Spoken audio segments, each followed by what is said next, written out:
ധ്യാൻ ചേട്ടൻ പറഞ്ഞ ഈ ഒരു കാര്യം പലർക്കും റിലേറ്റബിൾ ആയിരിക്കും, പലരുടെയും പ്രശ്നമായിരിക്കും. ഈ ഉറക്കമില്ലായ്മയാണ് നമ്മുടെ ജീവിതത്തിലെ പല പ്രശ്നങ്ങൾ.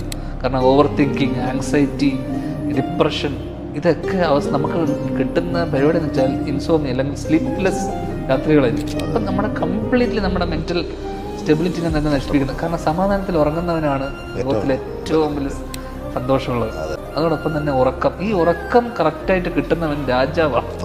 നൈറ്റ് 2 മണി 3 മണി വരെയൊക്കെ ഉറങ്ങാതിരിക്കുന്നവരാണെങ്കിൽ 3 സിംറ്റംസ് നിങ്ങൾക്കും ഉണ്ടോ എന്ന് ചെക്ക് ചെയ്തേക്ക്. Depression, memory loss, day full ഇങ്ങനെ ടയേർഡ് ആയിരിക്കുക എന്നതൊക്കെയാണ് ഈ 3 സിംറ്റംസ്. ഈ 3 സിംറ്റംസിൽ ഏതെങ്കിലും ഒരെണ്ണം ഉണ്ടെങ്കിൽ തന്നെ യു ആർ ഇൻ ഡേഞ്ചർ. റിപ്പോർട്ടുകൾ പറയുന്നത് കഴിഞ്ഞ വർഷത്തേക്കാൾ 2025 48% ആണ് ഉറക്കമില്ലാത്തവരുടെ കണക്കിൽ വർധനവ് വന്നിട്ടുള്ളത് എന്നതാണ്. ഇനി നിങ്ങൾക്ക് എത്ര ട്രൈ ചെയ്താലും ഉറക്കം വരുന്നില്ല എന്നതാണ് പ്രശ്നം എന്നുണ്ടെങ്കിൽ, സീ ഗൈസ്, ഞാനും 1 ഇയർ ബാക്ക് ലൈഫിന്റെ ഒരു മൊമെന്റിൽ ഉറങ്ങാൻ പറ്റാത്ത ഒരുപാട് സ്ട്രഗിൾ ചെയ്ത സമയത്ത് ഞാനും അതിനൊരു സൊല്യൂഷൻ കിട്ടാൻ ഗൂഗിളിലും യൂട്യൂബിലെല്ലാം സെർച്ച് ചെയ്തപ്പോഴാണ് ഈ ഒരു സൈക്കോളജിസ്റ്റുകളൊക്കെ സജസ്റ്റ് ചെയ്ത സ്ലീപ്പിന് ഹെൽപ്പ് ചെയ്യുന്ന 4 മ്യൂസിക് പ്ലേ ലിസ്റ്റുകൾ കാണുന്നത്. ആ മ്യൂസിക് ഡെയിലി നൈറ്റ് കണ്ണടച്ച് കേൾക്കുമ്പോൾ നമ്മുടെ ബ്രെയിൻ തനിയെ റിലാക്സ് ആയി നല്ലൊരു കാം സ്റ്റേറ്റിലേക്ക് കൊണ്ടുവരും. ആ ഒരു കാംനെസ് മതി ഉറങ്ങാൻ. നിങ്ങൾക്ക് അങ്ങനെ ഉറങ്ങാൻ പറ്റാത്ത ഇഷ്യൂസ് ഉണ്ടെങ്കിൽ ഈ 4 മ്യൂസിക് പ്ലേ ലിസ്റ്റിന്റെ ലിങ്ക് വേണമെങ്കിൽ എന്നെ ഫോളോ ചെയ്തിട്ട് ഈ വീഡിയോ 3 പേർക്ക് ഷെയർ ചെയ്തിട്ട് മ്യൂസിക്കിന് കമന്റ് ചെയ്താൽ മതി. പേഴ്സണലി അയച്ചാൽ കൂടെ ബ്രോഡ്കാസ്റ്റ് ചാനലിൽ ലിങ്ക് കൊടുത്തിട്ടുണ്ട്. അത് മാത്രമല്ല ബെറ്റർ സ്ലീപ്പ് കിട്ടാനുള്ള 7 ടിപ്സ് ഞാൻ താഴെ ഡിസ്ക്രിപ്ഷനിലും കൊടുത്തിട്ടുണ്ട്. ഇതുപോലെ പഠിക്കാൻ കോൺസെൻട്രേഷൻ കിട്ടുന്ന വല്ല മ്യൂസിക് ഉണ്ടോ? അത് ഞാൻ അടുത്ത വീഡിയോയിൽ പറഞ്ഞുതരാം. അപ്പൊ ഞാൻ പറഞ്ഞു വന്നത്